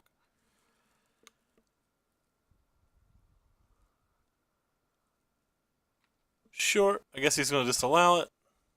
That's fine. Killed a Gearhulk and he's down to 1 card in hand.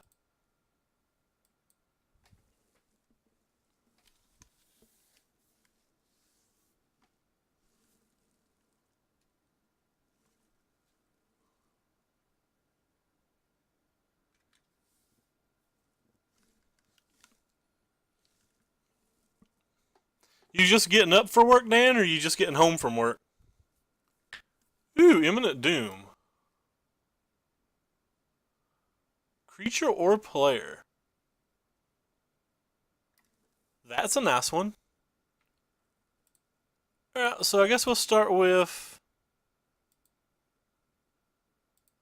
the one that we can technically protect. Because next turn, if he uses this, we have the ability to Glorybringer it. To provide him nary a block. So what's he got going on here? Vraska's Contempt. We'll go ahead and pop that. Yes. So he needs a fairly good removal spell right now. Or a counterspell. Just counterspelling the Glorybringer is good enough to be alive. This does not seem like a card he wants to play. Well, alright, so let's hope there's no removal spell in his hand. Or no counterspell. No counterspell, no removal spell, no nothing. That would be great. Left work early yesterday because of a breakdown and still broke down, so I guess you're off today. Fair enough. Alright, so we beat a weird Grixis control deck.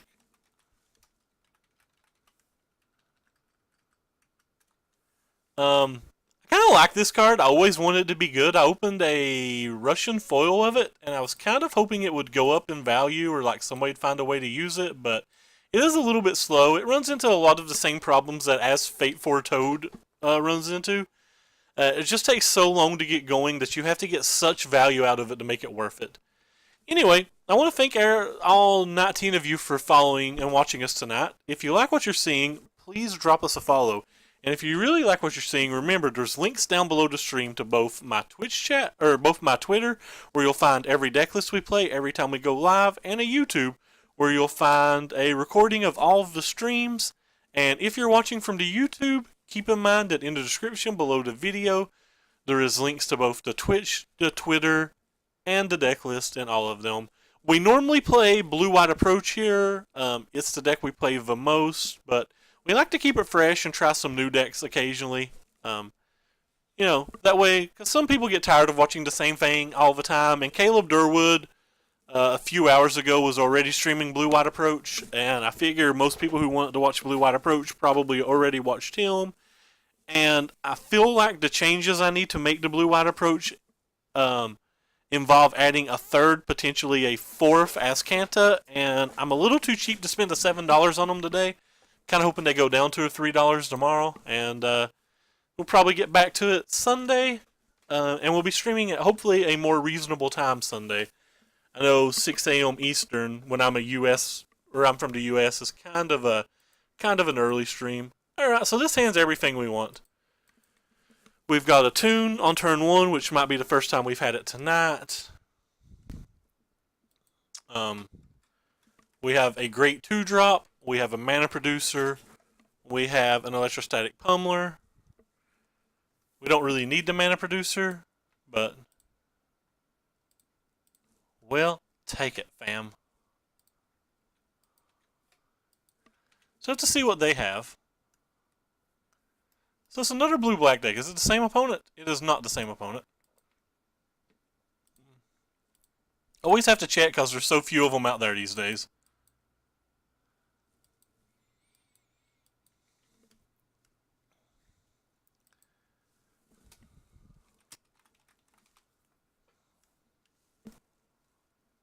Oh, so he is an Esper opponent. That's even more interesting. Alright, well. I actually made a player. I should have played the Effer Hub here, but it's fine that I didn't, but I should have. So we'll have to see what he has.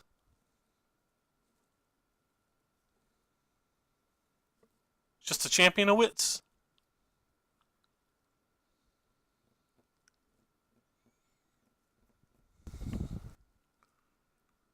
So he could be a God's Pharaoh gift deck.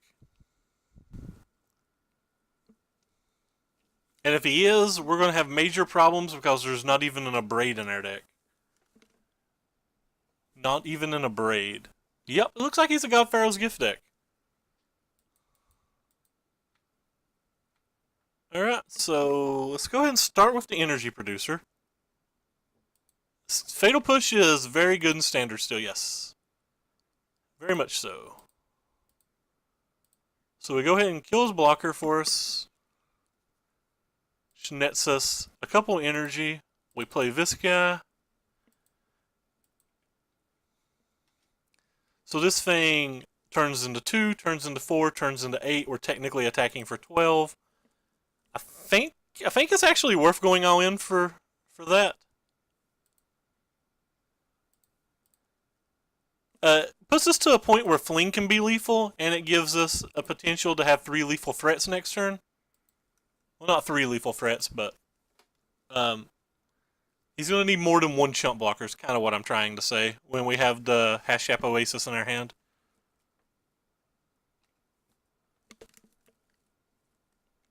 Because, like, if he has a even if he had 2 removal spells. So, when you're playing versus these God Pharaoh's Gift decks, it's really just a bit of a race.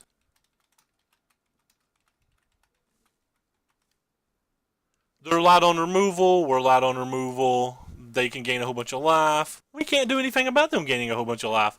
It's wonderful. The Harness Lightnings in general here aren't particularly great. They seem like they're just worse than the Magma Sprays. It's a little harder for them now to get. It's a little harder for them to get all 7 cards under graveyard. So if I'm removing something, I kind of want to remove it forever. If they get God Pharaoh's Gift into Angel of Invention, we're very unlikely to beat it anyway without like having, like a 40-40 Pummeler or some craziness. Yeah, there's a lot of ways to sack them though. So, but the average power does seem like it's going up. There's still the mono red deck though. The mono red deck is still extremely relevant.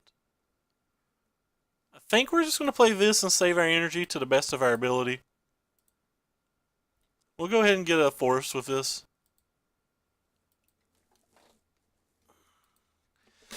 This hand's a bit on the slower side, but it's too good to keep, or too good to mulligan. So what's opponent got going to his graveyard now? Ooh. So Sunscourger Champion's a sweet one.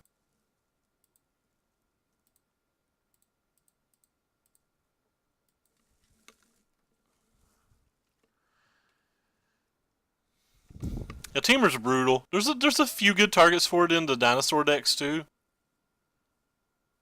Oh well, that could be very bad for him. Oh no, he's got a God Pharaoh's Gift in his graveyard now.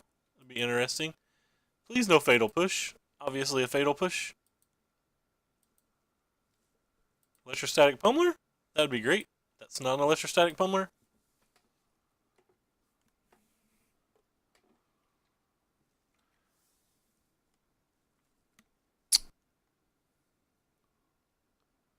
So it's a Champion of Wits. Whatever he's doing, he's not doing it fast, and that's good for us. Put another Sun Champion in his graveyard. That's going to be a bit of an issue. Oh, wow, he didn't have another land. I take it back when I say a bit of an issue.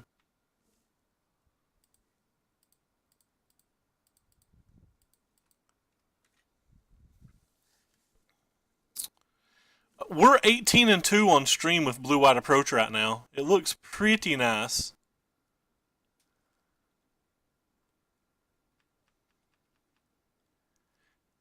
I mean, I'm a pretty large fan of Blue White Approach. Right, so he found another land. What's he playing for 4 mana then? Refurbish. Alright, so we have some issues, fam. It's going to be very hard to beat this without us drawing an Electrostatic Pummeler and without drawing it pretty quickly. If we draw an Electrostatic Pummeler, we should still run over him. But we have to get there. The one cool thing about the Bristling Hydra right now is he still doesn't have very good attacks or blocks. Well, he chose not to gain 4 life, so that's a bit interesting.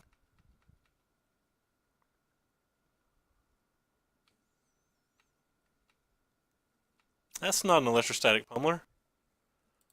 Alright, so let's start with just throwing a larger no life on this guy and getting a cheeky little attack in.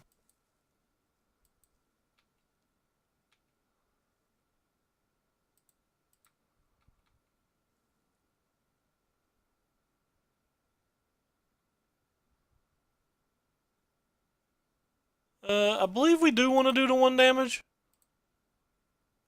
Some argument that we want to do both damage here.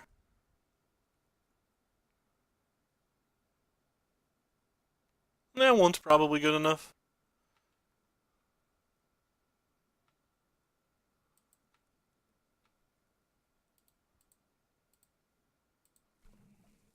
But yeah, we really need to draw an Electrostatic Pummeler.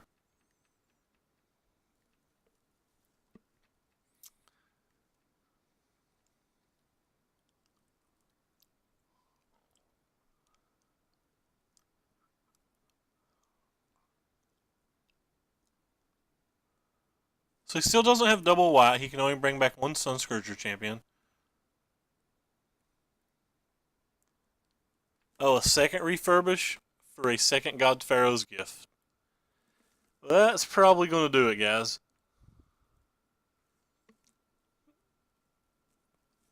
If he blocks weirdly and we draw exactly Fling, maybe that's enough.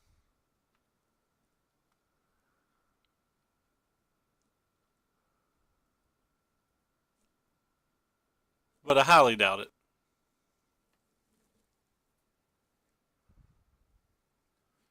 So could just let him take that.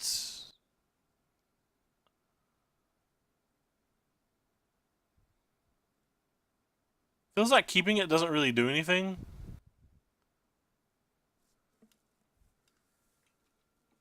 Maybe he'll attack and just leave one or two blockers back. If we let him have it. Our only out right now is really him making play mistakes. Or not play mistakes, but things that work well for us judgment-wise. So, I wonder if we would have been lethal if we'd actually hit the Fling.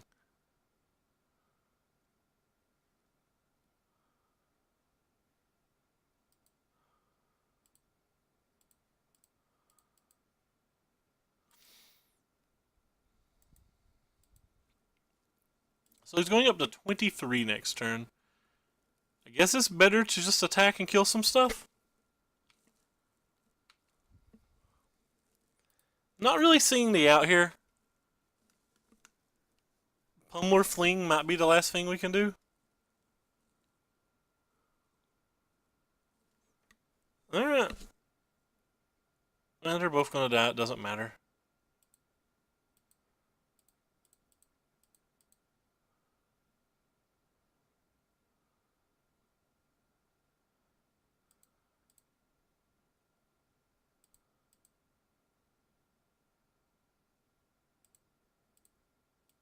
Wee.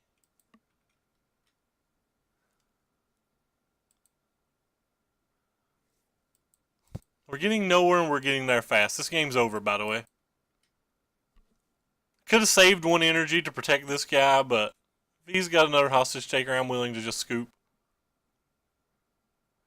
In fact, I'm pretty willing to scoop either way. It doesn't seem like he has Angel, though. That doesn't seem like it. Okay. Wouldn't have expected that card, but he had it. That's fine. It looks like Glorybringer's pretty good here. It seems like he doesn't have the Angel. It actually looks like the Harness Lightnings are pretty good here too, since he doesn't have the appears to not have the Angel. Cards that are a little less good here. I kind of don't want to take out the Servants if I'm bringing in the Glorybringers. I kind of don't really want to take out any of the instant speed trample spells either, so I'm probably just going to cut a Bristling Hydra or two. I really think just beating him with speed's how we beat him. Maybe I bring one of each, but no. I think this is what we're going to try. Alright, so we're going to pop it off here, and this hand's great, except we have to mulligan because we have no lands. And this hand is horrible. I believe we have to mulligan again. And this hand's trash as well, but we have to keep this one. We're not going to go down to 4. We have a scry and one draw step to find the land. And if we do get the land and he doesn't have a fatal push, the hand's set up pretty well. But we hit the land, so now we just have to dodge fatal push.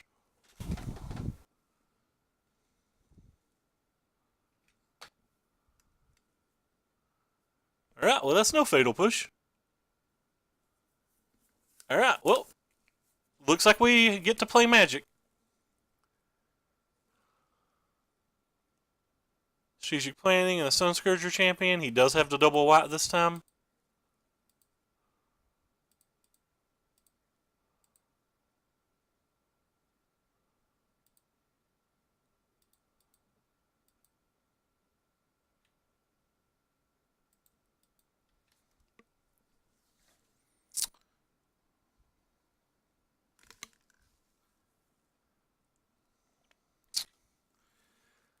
so what's the plan going forward then? The plan going forward is obviously just draw a land. If we don't draw a land, what's our plan?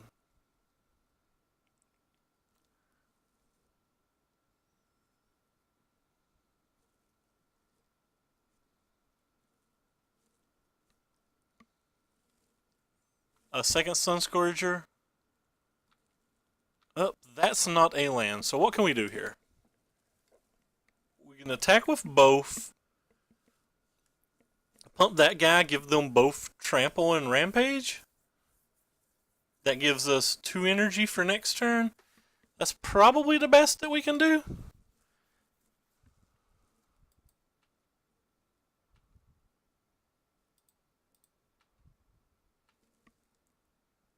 Seems like the best we can do. There's some chance that he just like doesn't block or anything here. Yeah, there's some chance that he doesn't block or anything here. Which is pretty nice.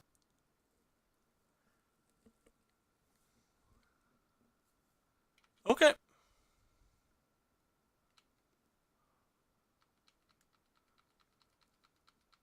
So he's going to go up to 14 next turn, I guess. The next 2 turns. He's going to gain 4 life and 4 life.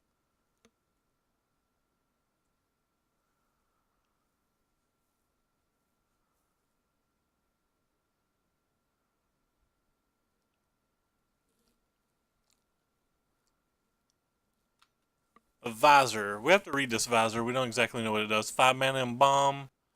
Copy of any creature. Sure. So that would remember its last known information. So if I kill it, he wouldn't gain 4. Hey, Tori, what are you into? He'd still gain the 4 if we killed it.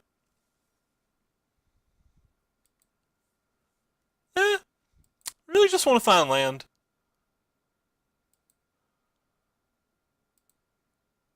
So Harness Lightning this dude.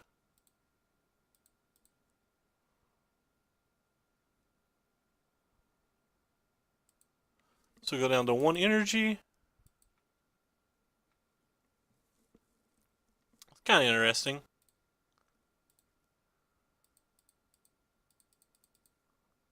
He could have Fumigates and stuff in his deck, but if he does, he does.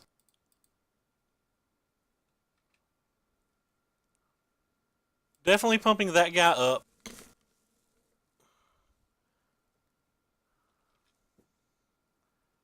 If he has a Fumigate, he has a Fumigate. If he doesn't have a Fumigate, we got a bundle of damage next turn. He tapped 5 mana quick, by the way. So Cataclysmic Gearhulk. Alright, so we're going to save the... What 2 do we want to save?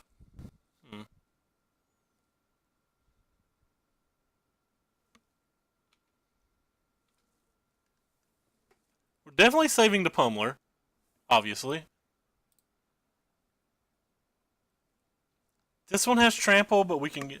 Thank you for following, Darkness974. I guess we save this one. It can just be bigger than a Cataclysmic Gearhulk if we want it to be.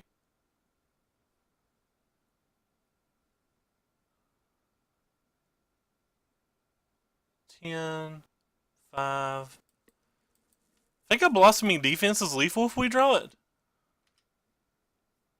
I'm not sure, but I believe it's lethal if we draw it.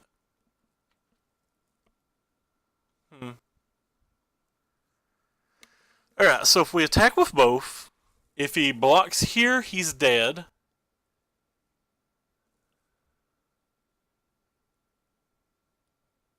No, he's not dead because we can't pump this up. We'll drap. So we don't even have an attack this turn, I guess. Well, that's not true. We can play this and make this guy potentially a 5/5.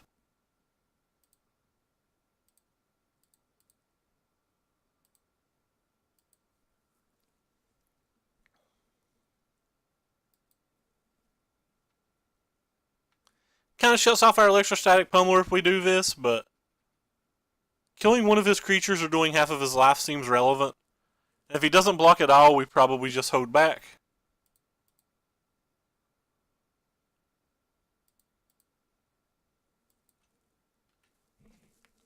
Yeah, I was kind of hoping they'd give up on it too. I think it's considerably worse without Mausoleum Wanderer. So what's he got now?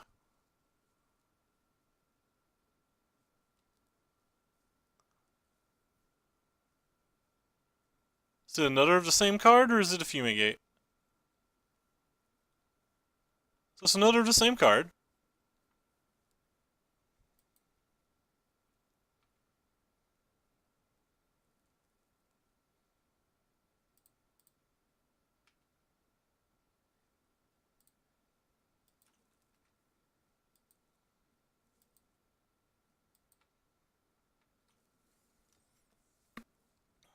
So I guess we just attack with this again.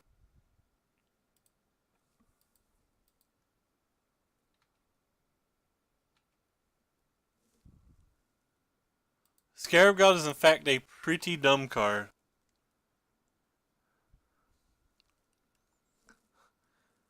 It's dumb like a nursery rhyme, yo. I like to say silly things. Ignore me. Alright, well, we killed his 5-5 again. Or 4-5 again. We doing things, fam. So next turn we have a few play options. We can Harness Lightning something and then, like, throw an Invigorated Rampage on it and make the one thing 10 trample. So that's a Liliana's Mastery, which I'm sure it does something. I probably need to read it. Don't exactly know what it does. That affects the board in a positive position from now. I mean, like, I know what it does. I'm saying I don't actually know what I think he's going to use on it.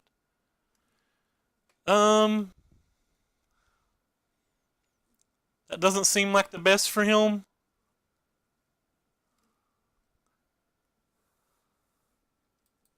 I guess he could have.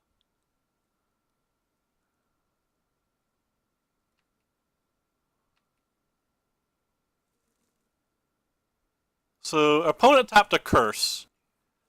I guess he could have Fatal Push, but I think it's still right to use this. He thought he was going to get a 5-5 back.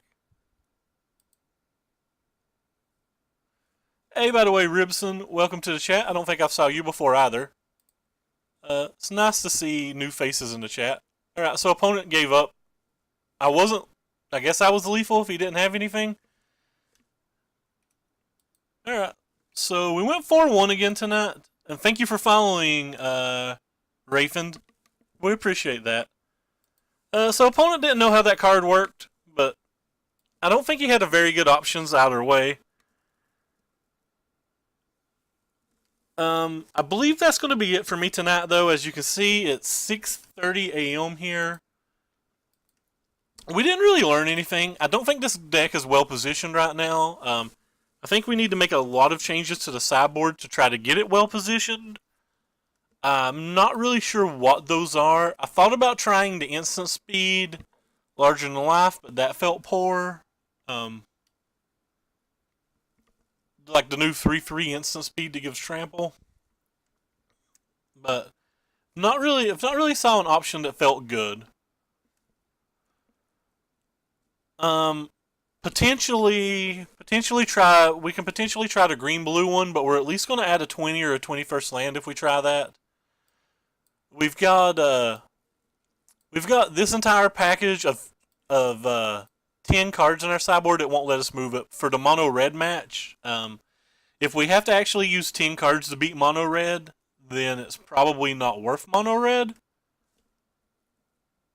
Or it's probably not worth playing the deck if we have to have 10 cards on our sideboard to even still be marginally unfavored versus mono red, is what I'm trying to say. Anyway, so let's see who's streaming right now. There's a Pauper streamer, there's